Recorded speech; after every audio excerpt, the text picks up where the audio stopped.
kemudian ditutup dengan asap warna abu-abu. Jadi jelas sekali terlihat seperti di dalam gua. Dan kemudian itulah katanya orang-orang pelaku daripada pesugihan, dan ketika setelah meninggal, inilah jiwanya ini disiksa di sini.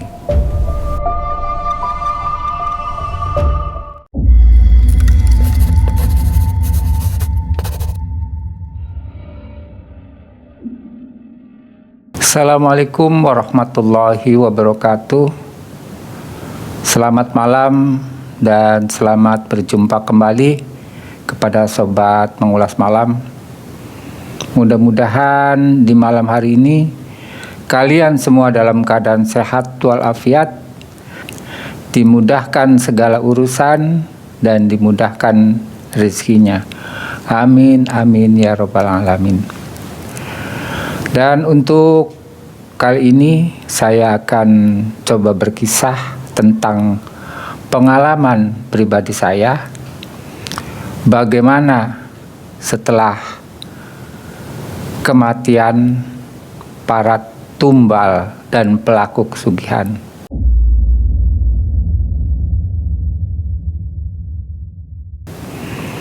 Dan inilah ceritanya. Jadi berawal ketika pada waktu itu saya berumur 40 tahun. Jadi pada waktu itu saya lagi getol-getolnya, otomatis harus bisa mendekatkan diri kepada Allah. Bagaimana caranya? Dan pada suatu hari, pada malam Jumat sekitar pukul 11, ketika itu saya mencoba berzikir. Memang posisinya pada waktu itu saya lagi di rumah. Dan ketika saya berzikir memanjatkan puji dan syukur kehadirat Allah Subhanahu wa taala dengan tulus dan ikhlas, itu yang memang saya harapkan. Ketika waktu berjalan, saya terus berzikir, kurang lebih memasuki sekitar pukul 1 pagi. Nah, itu sepertinya saya lagi kalau istilah perjalanan, yaitu istilahnya tran ya. Jadi pada waktu saya tran, hampir saya tidak mendengar suara-suara yang berada di sekitar saya. Dan pada waktu itu saya dikejutkan oleh satu suara yang sepertinya memberikan satu salam kepada saya.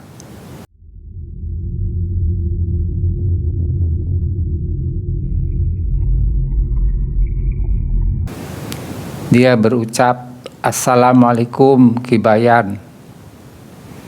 Nah, waktu dia mengucapkan salam seperti itu, memang pada dasarnya sayup-sayup sempat terdengar oleh saya. Kemudian dia pun mengulangi, "Assalamualaikum Ki Bayan." Dan begitu sampai ketiga kali. Karena pada waktu itu saya sendiri lagi konsentrasi penuh, tapi di sisi lain ada seperti ngiangan di telinga mengucapkan salam, maka otomatis pada waktu itu saya pun menjawab, "Waalaikumsalam." Dan ketika saya mengucapkan ataupun menjawab "Waalaikumsalam," saya mencoba membuka mata. Itu saya kaget. Itu persis di depan saya itu berdiri satu sosok, ya, satu sosok manusia. Memang kalau dilihat dari jenisnya dia laki-laki. Nah, kemudian saya mencoba menatap. Dia memakai perlengkapan seperti seorang prajurit kerajaan pada waktu zaman dulu.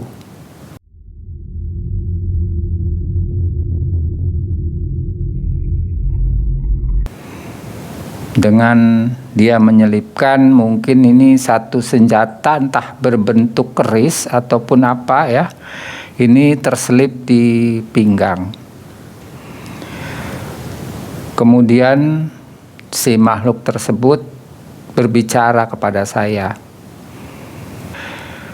"Ki Bayan, perkenalkan nama saya." Ya, memang seperti nama-nama mungkin manusia, ya. Dia bernama Zaber. Nah, ini menurut saya kedengarannya memang ya aneh, namanya Zaber. Mungkin kalau dilihat dari postur ataupun ya, dari nama mungkin sepertinya orang Timur Tengah, ya, mungkin namanya Zaber. Jadi setelah dia memperkenalkan diri bernama Zaber, jadi begini katanya Ki Bayan, "Saya diutus oleh Tuanku Raja untuk bisa menjemput Ki Bayan. Dan Tuanku Raja berpesan ingin meminta satu pertolongan kepada Ki Bayan." Lantas saya pun bertanya, "Pertolongan apakah gerangan wahai Zaber, sehingga saya diminta pertolongan untuk hal apa?" Kemudian Zaber pun bercerita. "Jadi begini," katanya Ki Bayan, "di kerajaan kami sedang mengalami satu penggebug, ya. Mungkin yang namanya penggebug ini boleh dibilang kalau istilah di sini di Cirebon yaitu mungkin wabah penyakit, namanya penggebug. Nah, di situ dari pengobat-pengobat yang ada di sana ternyata tidak mampu untuk bisa mengatasi penyakit tersebut. Dan otomatis karena tidak mampu, jadi para gegedeng dan para sesepuh dari kerajaan kami kemudian bermunajat kepada Allah, meminta satu petunjuk. Dan akhirnya berkesimpulan bahwa sampeanlah Ki Bayan yang ditunjuk dan sempat tergambar dalam para gegedeng kerajaan tersebut. Kemudian saya pun bertanya, apakah sampean tidak salah gitu memilih saya untuk dibawa ke sana, sedangkan saya sendiri belum mengerti dan tidak bisa gitu. Harus saya perbuat apa untuk di sana? Ya, untuk itu katanya, menurut Zaber, biar nanti Paduka Raja sendiri yang nanti akan menjelaskan kepada Ki Bayan.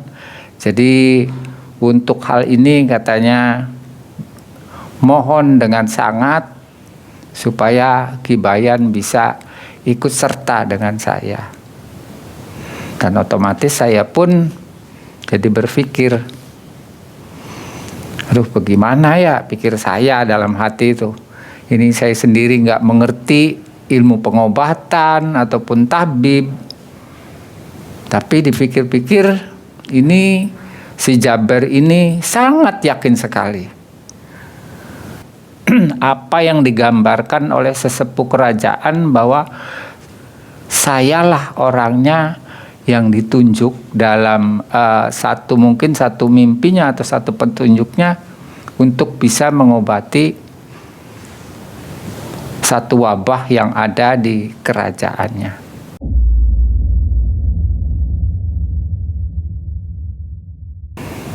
Jadi akhirnya saya pun mengiyakan, baiklah Jaber, kalau memang itu sudah merupakan keyakinan ataupun petunjuk yang kalian dapat, baik, saya akan ikut.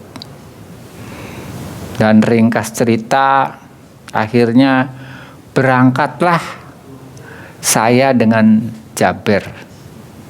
Nah, justru anehnya dia itu tidak langsung keluar. Dia itu lantas menggandeng tangan saya. Menggandeng tangan saya, kemudian secara tiba-tiba ini seperti melesat, ya.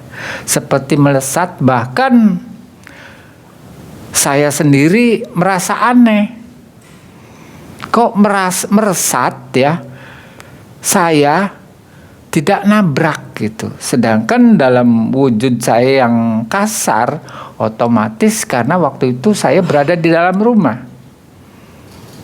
Tapi entah, ya, dengan digandengnya saya oleh Jaber, ini saya tidak merasakan satu tubrukan tembok atau apa. Bahkan sempat terlintas, saya pun sempat melirik, saya kaget, melirik, ya, ke belakang. Itu posisi saya memang masih terlihat duduk.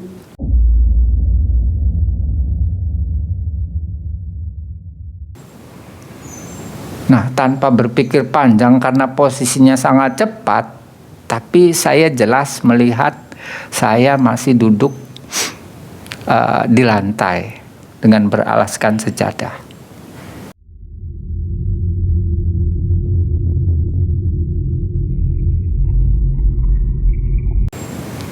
Dan melalui satu perjalanan itu, saya pun dibawa pergi dan sepertinya terbang.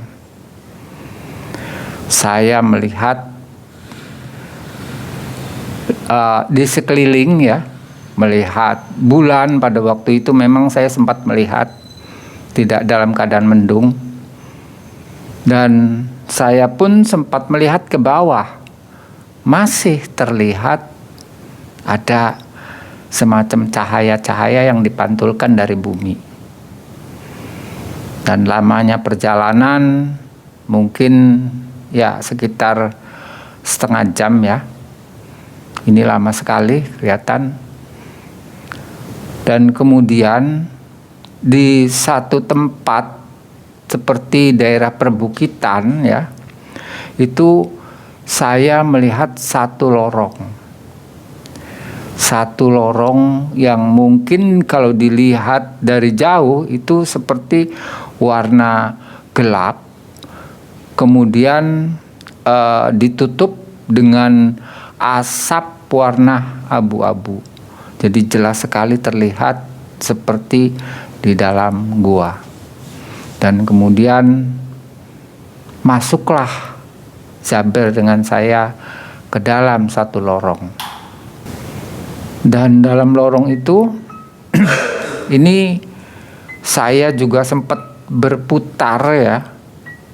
Artinya berputar tuh kadang-kadang kaki saya di atas, kadang-kadang di samping, kadang-kadang ke bawah, begitu seperti tersedot putaran gitu, tersedot putaran.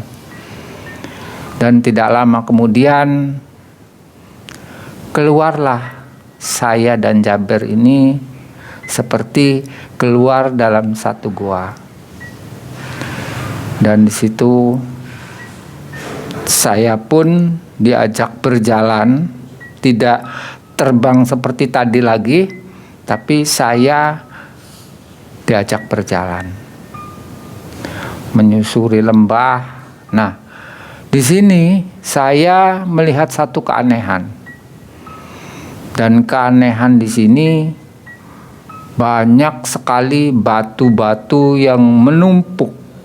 Ya, batu-batu yang menumpuk. Artinya tidak seperti di alam kita, alam manusia, itu ada pohon. Ini di sana sama sekali kelihatannya memang gersang sekali, sangat gersang.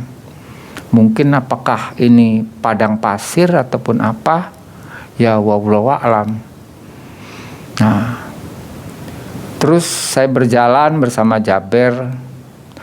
Dalam satu perjalanan itu saya melihat banyak sekali penduduk, ya, seperti sebuah perkampungan. Dan orang-orang di situ sepertinya aneh juga. Jadi orang-orang di sekitar situ ini gerakannya sangat lamban sekali. Sangat lamban sekali. Bahkan banyak dari orang-orang tua yang ketika berjalan, ya, itu dipegang kakinya sambil diangkat dengan gerakan yang sangat pelan dan agak membungkuk. Sepertinya ini mungkin kalau dilihat ya kayak orang yang sedang sakit. Di situ saya terus berjalan menyusuri bukit, kemudian turun, dan tidak jauh dari situ setelah menuruni sebuah bukit, di depan saya melihat satu bangunan yang sangat megah sekali. Jadi memang bangunannya ini seperti zaman dulu, zaman kerajaan, ya. Itu seperti ya memang betul kayak semacam batu-batu gitu, ya, batu kotak ditumpuk. Nah, akhirnya masuklah saya di pintu gerbang. Memang gerbangnya besar sekali, ya, mungkin diperkirakan ada 10 meter, ya, karena saking besarnya. Dan ketika saya memasuki pintu gerbang, memang di situ ada 2 penjaga dengan memegang masing-masing tombak. Itu ketika saya masuk, kedua orang ini langsung menundukkan kepala. Jadi kemungkinan si Jaber ini mempunyai satu kedudukan di tempat tersebut. Dan singkat cerita, sampailah saya di tempat raja. Kemudian si Jaber pun memberi hormat kepada sang raja. Nah, justru cara memberi hormatnya ini sangat berbeda. Kalau pada umumnya ya cukup dengan menganggukkan kepala. Nah, ini dia seperti orang yang ruku, ya. Seperti orang ruku seperti ini.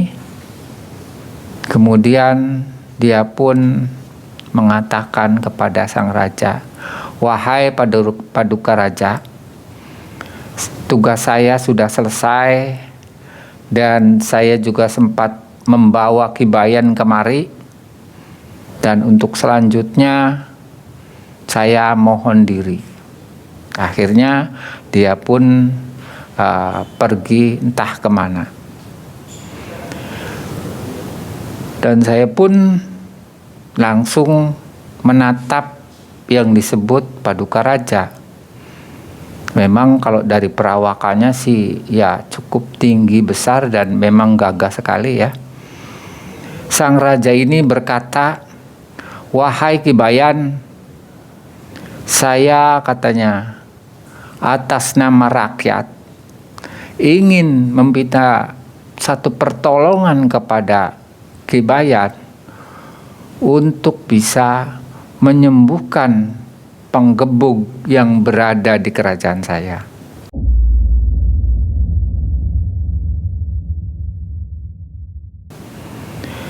Dan mungkin Ki Bayan tadi sempat melihat dalam satu perjalanan tadi bahwa banyak sekali rakyat-rakyat saya yang terkena satu wabah penyakit. Dan saya pun menjawab, maaf Paduka Raja, saya ini belum mengerti dan gak paham tentang pengobatan. Jadi bagaimana mungkin saya ini bisa untuk mengobati seluruh rakyat Paduka dan juga ada mungkin penggawa-penggawa yang sakit. Ini sama sekali tidak terfikirkan oleh saya, Paduka Raja. Akhirnya Paduka Raja memberikan satu gambaran. Memang kalau di sini para tabib dan juga para ahli pengobatan semuanya memang sudah ada dan sudah komplit di sini. Tapi mereka ini tidak mampu untuk bisa mengobati dari rakyat dan para penggawa yang sebagian lagi pada sakit dan sekarat. Setelah melalui satu ritualan dan meminta katanya petunjuk, berkesimpulan bahwa sampeanlah Ki Bayan orangnya yang bisa menyembuhkan ataupun menghilangkan panggebug ini. Aduh, pikir saya dalam hati, ini bagaimana ini? Nah, Ki Bayan bagaimana? Saya juga jadi bingung, Paduka Raja. Sudah, katanya jangan bingung-bingung. Tadi waktu Ki Jaber nyampe ke rumah Ki Bayan, itu posisi Ki Bayan sedang apa? Akhirnya saya jawab bahwa posisi saya pada waktu itu lagi berzikir. Nah, zikiran apa yang Ki Bayan baca, itulah yang nanti akan dipakai untuk mengobati penggebug ini. Akhirnya ya mau tidak mau, karena terpaksa memang harus seperti itu, akhirnya saya pun mengikuti.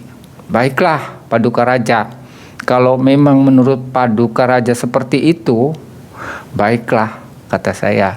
Coba saya minta satu tempayam ataupun apa gitu yang diisi dengan air, kemudian akan saya bacakan ataupun akan saya zikir dengan tadi yang sempat saya jalankan. Dan ringkas cerita, akhirnya para penggawa pun membawa bejana-bejana di depan saya. Itu sekitar ada 3-4 buah lah. Kemudian setelah selesai menaruh di depan saya, dan saya pun minta izin kepada Paduka Raja supaya bisa saya menjalankan zikir tersebut. Dan akhirnya saya pun berzikir kepada Allah, meminta agar semua penggebug yang ada di kerajaan ini supaya bisa teratasi. Dan setelah zikir itu selesai, dan saya pun meniupkan di atas bejana-bejana tadi, dan kemudian saya pasrahkan kembali ke Paduka Raja. Nah, Paduka Raja, saya sudah selesai menjalankan zikiran-zikiran yang sudah saya laksanakan. Jadi monggo silakan untuk dibagikan kepada orang-orang yang sakit. Akhirnya secepat kilat nih para penggawa langsung membawa bergotongan ya, disebarkan ke seluruh negeri.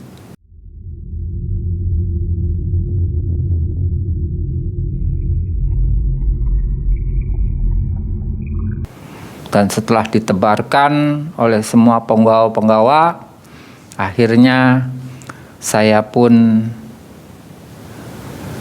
ngobrol dengan Paduka Raja. Wahai Paduka Raja, ini saya tidak mengerti gitu. Memang pada waktu itu sempat dalam hati ini bertanya ya.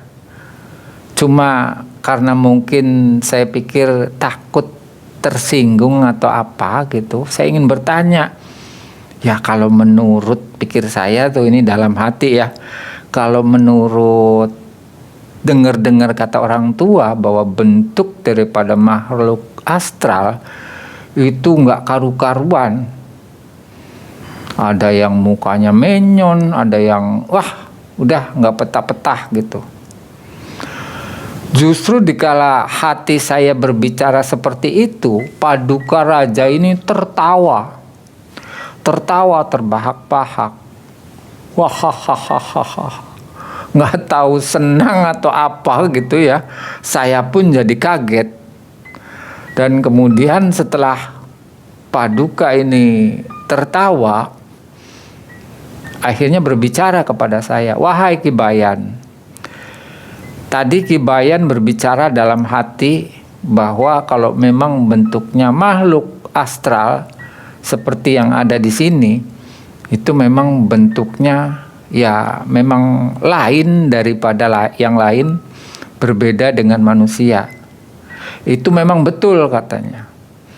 Nah, cuma dalam hal ini untuk bisa menyamakan dengan manusia memang saya pun di sini punya trik, artinya untuk bisa nyaman untuk dilihat oleh Ki Bayan. Tapi kalau Ki Bayan menghendaki ingin melihat sesungguhnya dari wajah-wajah kami, maka kami pun siap.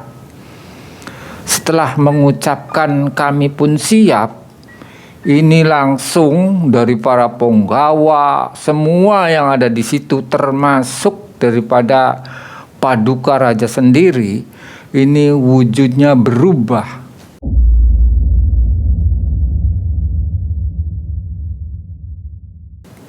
Berubah dengan bentuk aslinya. Saya kaget. Kagetnya apa ini, bentuknya langsung setelah itu langsung berubah ya. Saya lihat dari bentuk Paduka Raja ini berkepala besar.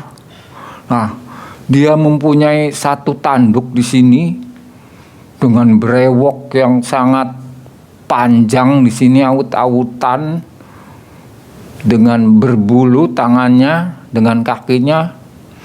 Dan saya pun sempat melihat ke para penggawa. Itu saya lihat ada yang matanya merojol sampai ke sini keluar ya. Tinggal dia nengok mata ingin melihat.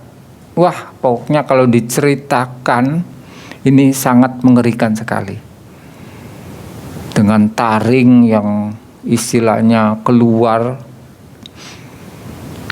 Ternyata memang betul bahwa makhluk-makhluk astral ini ternyata bentuknya memang tidak seperti kita-kita ini.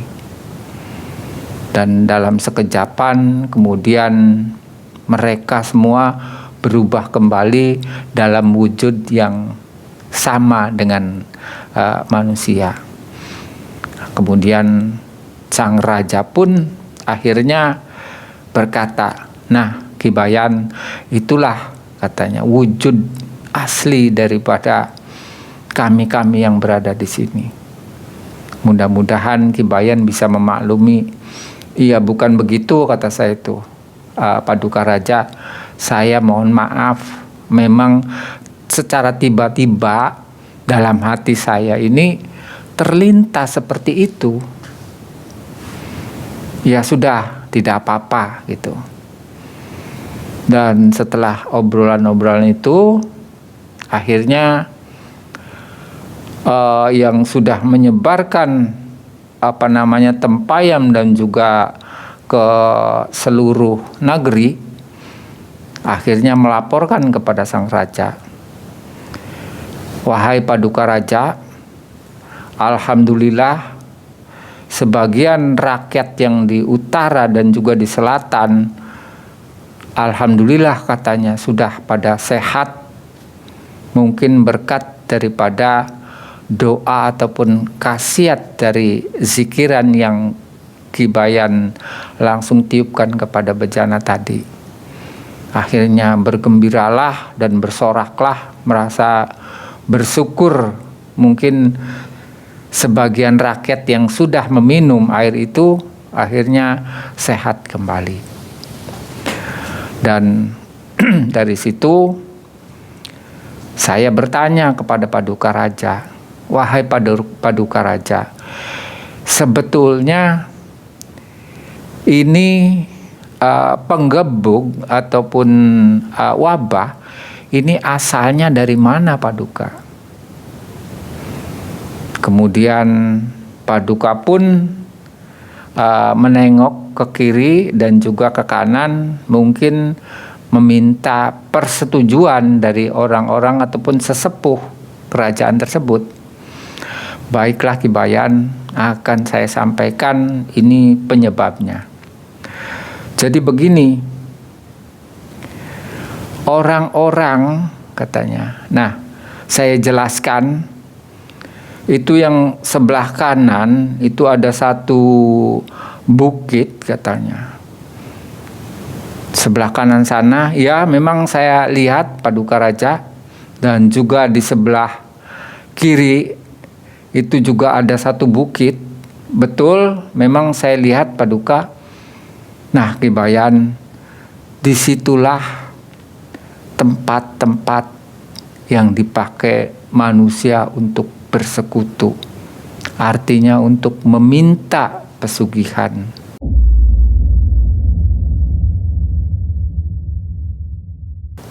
Dan dari situlah sumber penggebug tadi. Kemudian saya pun bertanya kepada Paduka Raja, "Ini awalnya gimana Paduka? Bisanya sampai ke sini wabah tersebut?" Jadi para tumbal, ya, khususnya ini yang para tumbal yang istilahnya belum kenyang perutnya, ya, yang telah diberikan sesuatu kepada yang pesugihan itu, ini merasa belum kenyang. Dan kedua, dia semasa hidupnya itu dia mengerti dan sedikit bisa mengaji. Nah, dalam siksanya itu dia banyak berzikir, sehingga dari rantai, ya, dari rantai itu kan, di rantai itu rantainya ini kalau dia berzikir, nah ini rantainya ini bisa semakin lama semakin menipis, dan otomatis karena semakin menipis dia punya kesempatan untuk lari. Dan ketika dia itu melepaskan semua belenggu yang di tangan dan di kaki, dia itu lari ke perbatasan. Nah, otomatis larinya ke perbatasan kerajaan saya.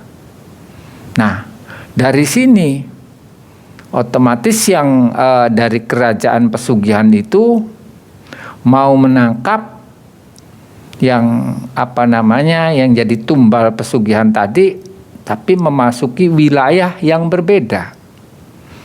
Dan dari situ terjadilah satu perkelahian antara yang dari pesugihan dan juga bala tentara dari kerajaan kita ini. Dan di situ kalau seandainya dari kerajaan kitanya ini kalah, maka otomatis si para tumbal ini akan dibawa kembali. Tapi kalau dari kerajaan kita ini bertarung pada waktu itu menang, maka otomatis dari para tumbal ini akan tinggal dan menetap di sini.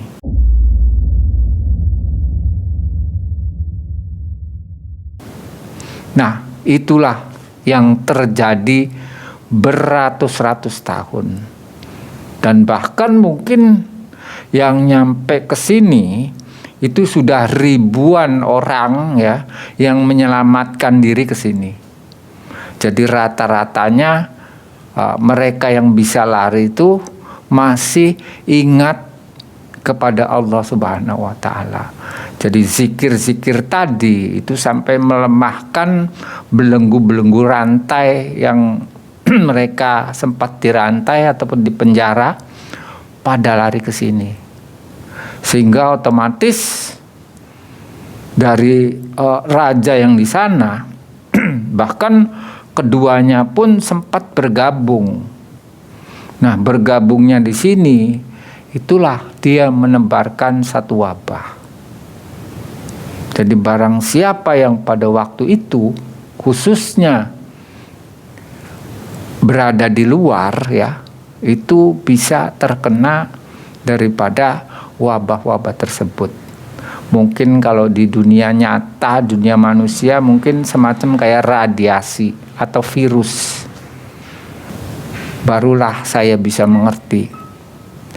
Dan kalaupun Kibayan pengen tahu, nanti akan saya tunjukkan, kata Baginda Raja. Jadi cerita tentang larinya daripada para tumbal pesugihan itu rata-rata semuanya ke sini. Dan dari sini otomatis karena memang harus disempurnakan, maka oleh rakyat-rakyat kami pun orang-orang tersebut disempurnakan dan diselamatkan.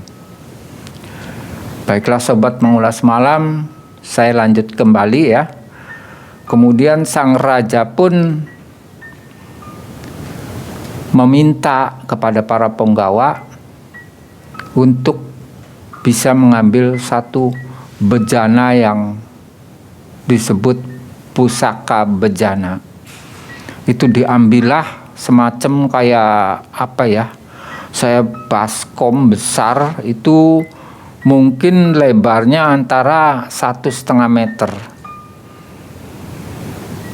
Kemudian sang raja pun langsung mengutus dan penggawa pun langsung membawa bejana tersebut. Diletakkanlah bejana di depan sang raja. Kemudian sang raja komat kamit gitu, entah membaca sebuah mantra atau apa, dan tiba-tiba dari situ terlihat awalnya itu satu awan, seperti saya melihat langit, ada biru, ada putih, ada abu-abu. Tapi lama-kelamaan langsung seperti kita melihat TV. Dan alangkah kagetnya saya pada waktu itu ya. Di situ saya melihat orang yang lagi masak. Orang yang lagi masak dengan kakinya dibelenggu, kemudian tangannya juga diikat, tapi dia menggorengnya dengan kedua tangannya. Bahkan dia sampai menjerit-jerit kesakitan ya. Bahkan seperti tangan-tangan ini melepuh, merasa kepanasan.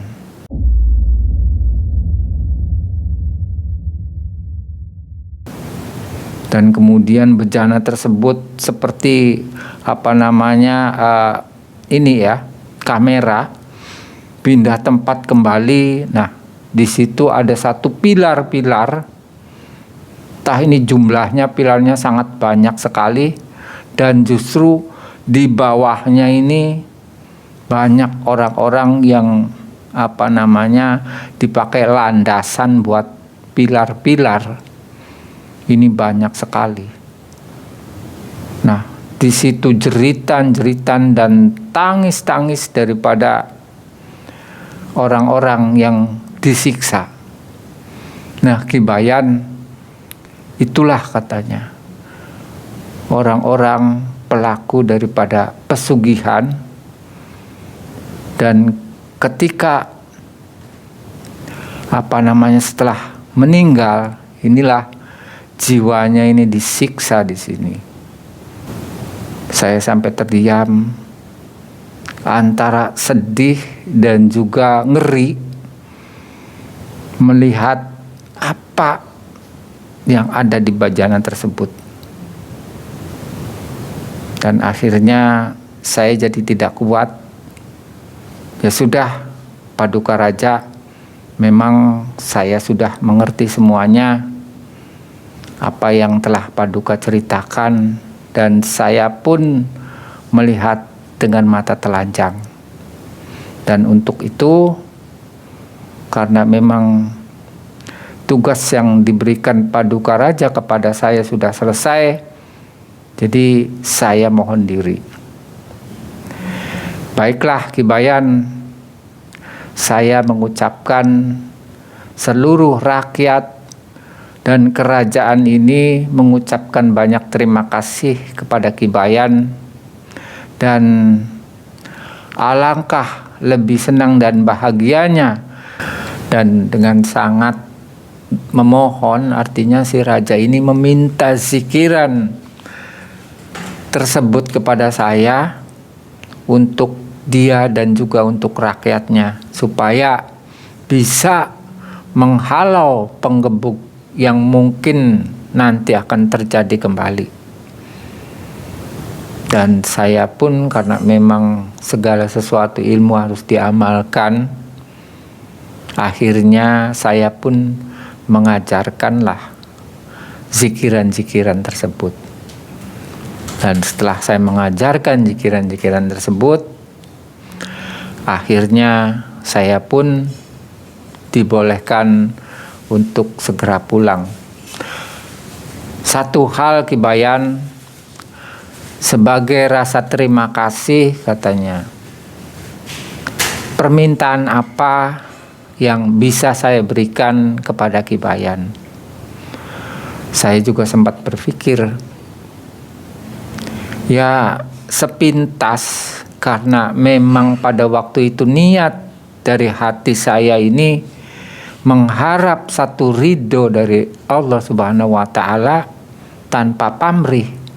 Jadi kalau seandainya saya pun meminta keinginan daripada raja tersebut atau menerima hadiah, maka yang saya takutkan saya jadi tidak ikhlas. Ya sudah Paduka, mohon maaf katanya, kata saya tidak bisa menerima apapun. Saya menolong ikhlas ridho, mengharapkan ridho daripada Gusti Allah. Raja pun ya terdiam setelah saya mengucapkan tersebut, mungkin memahami lah. Dan ringkas cerita, saya pun diantar dan kembali ke rumah. Dan ketika kembali, ya memang posisi saya pada waktu itu ya masih dalam keadaan duduk.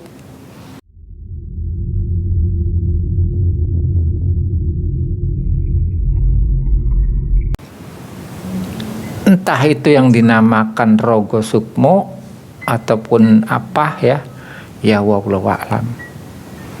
Nah, sobat mengulas malam, itulah akhir cerita dari pengalaman pribadi saya.